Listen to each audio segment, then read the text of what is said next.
Desatenção, inquietude, impulsividade, características que podem apontar para um transtorno conhecido como transtorno de déficit de atenção e hiperatividade. Os sintomas geralmente aparecem na infância e acompanham o indivíduo por toda a vida. Diagnosticada corretamente, a chamada TDAH pode ser tratada, mas atenção, nem toda criança agitada e bagunceira tem esse tipo de transtorno. Tem muita criança que é só levada mesmo. E é sobre isso que a gente conversa agora com a Heloísa Lima, que é psicopedagoga. Heloísa, bom dia, obrigada pela tua presença.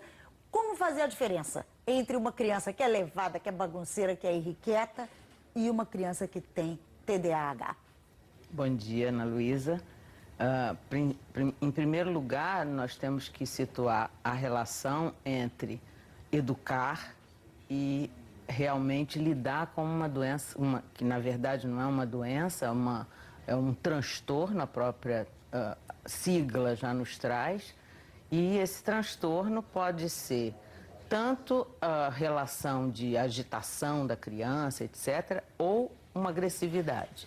Então, o ideal seria a gente entender isso como uma situação congênita e administrável ao longo das nossas vidas. Mas como é que os pais podem saber? Eu tenho um filho levado ou eu tenho um filho com TDAH?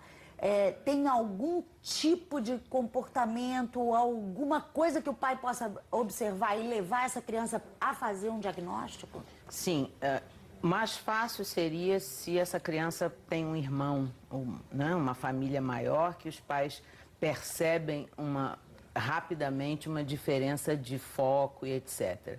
Caso contrário, o primeiro momento que isso aparece com muita nitidez é na escola.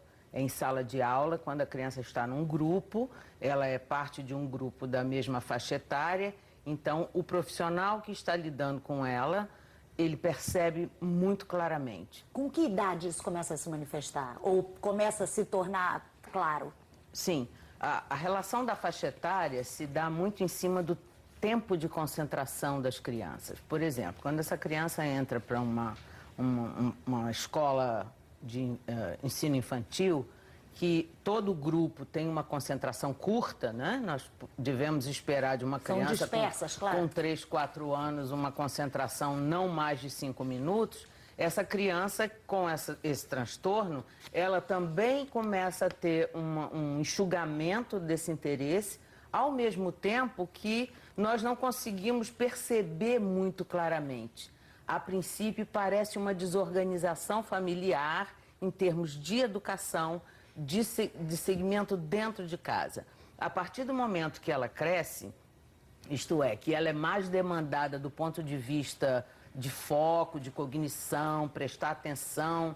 Em torno dos 5, 6 anos, que é já no período de alfabetização, provavelmente. Eu diria que um pouco mais, 7, 8 anos, isso fica bastante nítido. A gente tem para mostrar para vocês, uma pessoa diagnosticada com transtorno de déficit de atenção com hiperatividade pode sim levar uma vida normal, até mesmo acima do normal. É o caso de um nadador mundialmente famoso. Todo mundo conhece o Michael Phelps, que é medalhista olímpico, né? Um gênio da natação. Ele é portador de TDAH e é um homem que conquistou tudo que ele podia conquistar na profissão dele. É considerado um gênio, é um exemplo para novas e antigas gerações também, né, Heloísa? Ou seja, não existe um problema de inteligência nem de capacidade, existe só uma dificuldade de foco, seria isso?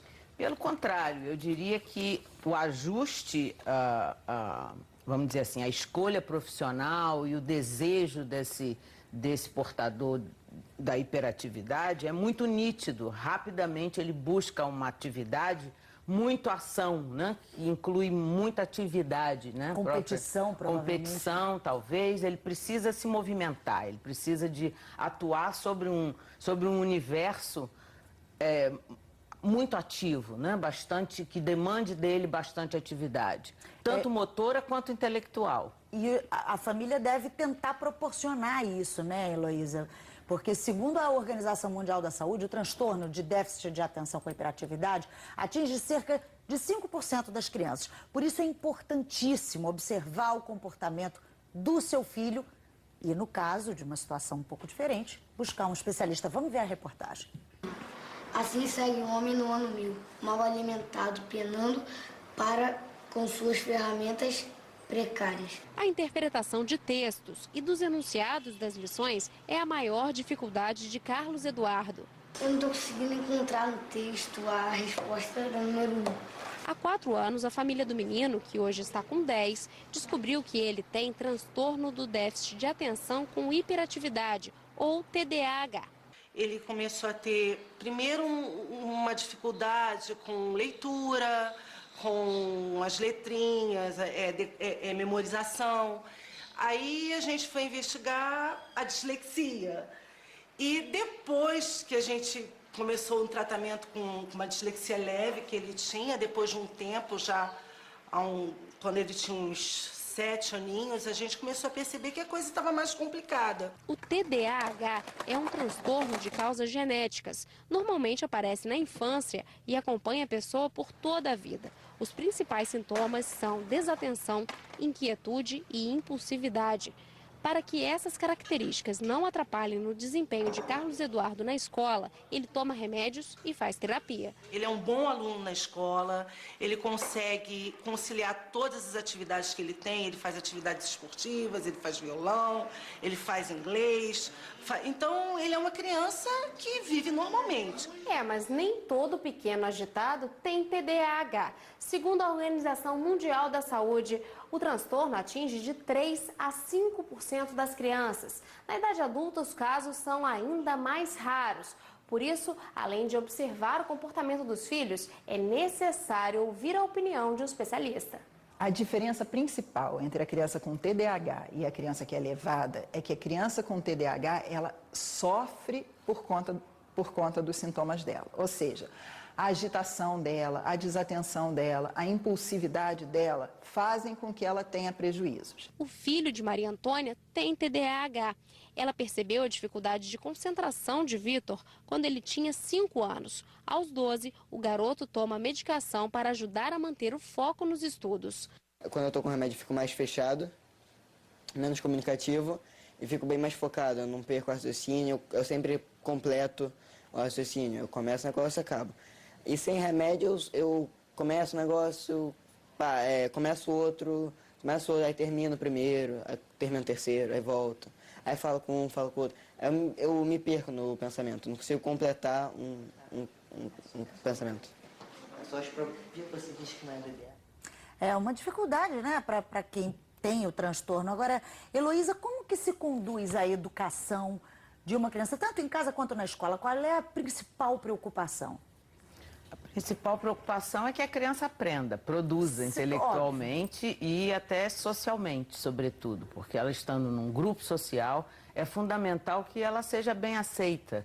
Portanto, os profissionais que estão lidando diretamente com a criança precisam, de certa maneira, evitar que elas se exponham perante o grupo. Quer dizer, se nós temos a consciência daquela situação, se a família integra essa informação com a escola, divide essa questão, é fundamental que isso seja claro, transparente entre as partes. A coordenação está sempre, de modo geral, atenta aos professores e faz a conexão com a família, no sentido tanto de passar para a família a situação de que a criança precisa precisa ser providenciado para ela uma assistência médica e que isso seja uma facilidade para o acalmar dessa criança em sala de aula. Pois é, quando a gente fala de transtornos de déficit de atenção com hiperatividade, na maioria das vezes é necessária a participação de uma equipe multidisciplinar no tratamento dessa criança. Vamos falar ao vivo com o repórter Diego Aidar, que está com a presidente da Associação Brasileira do TDAH. Bom dia, Diego. Bom dia, Ana Luísa. Bom dia a todos. A Iane Kesterman, presidente da Associação Brasileira do Déficit de Atenção, estava me falando aqui da importância do diagnóstico correto. É comum a mãe concluir que o filho tem déficit de atenção, a professora, a pessoa mesmo acreditar que tem. Só que quem pode dar realmente a palavra, o diagnóstico final para encaminhar o tratamento é um médico, né? Bom dia. Bom dia. Na verdade, o transtorno de déficit de atenção Por ser um transtorno neurobiológico, é atribuição do profissional médico fazer esse diagnóstico. Em geral, os profissionais que abordam o TDAH e fazem o diagnóstico de forma ética e responsável são os neurologistas e os psiquiátricos. E os psiquiatras. O diagnóstico é um diagnóstico que é feito através de protocolos clínicos internacionais, mas é preciso que o profissional tenha uma experiência vasta no assunto, porque muitas vezes esse diagnóstico também exige a presença de uma equipe de multidisciplinar, e no caso seriam psicólogos, neuropsicólogos, psicopedagogos. A família também precisa acompanhar, né? Qual que é a orientação, qual o suporte que a família precisa dar para essa pessoa? Nós, na Associação Brasileira do Déficit de Atenção, postulamos que o tratamento de TDAH é baseado num tripé de ações, que é a psicoeducação, o tratamento médico e a psicoterapia. É importante que as pessoas que têm transtorno de déficit de atenção ou suspeitam que possam ter o transtorno, busquem informações corretas e científicas sobre o transtorno. Na maioria das vezes, os desencontros de diagnóstico, diagnósticos errados, mal feitos, se dão justamente por esta falta de informação e também, evidentemente, por uma falta de capacitação nos profissionais de saúde a respeito do transtorno de déficit de atenção. Bom, muito obrigado pelas informações. Ana Luísa. Obrigada, Diego. Agradeço também a Yane Kestelman, que é presidente da Associação Brasileira do TDAH, e agradeço a Heloísa, que está aqui com a gente. Heloísa, que é psicopedagoga. Heloísa, muito obrigada pela tua participação, pelas informações. Eu espero aí que a gente tenha ajudado muitas famílias que ainda estão cheias de dúvidas sobre o TDAH. Obrigada, um bom dia para você. Obrigada a vocês.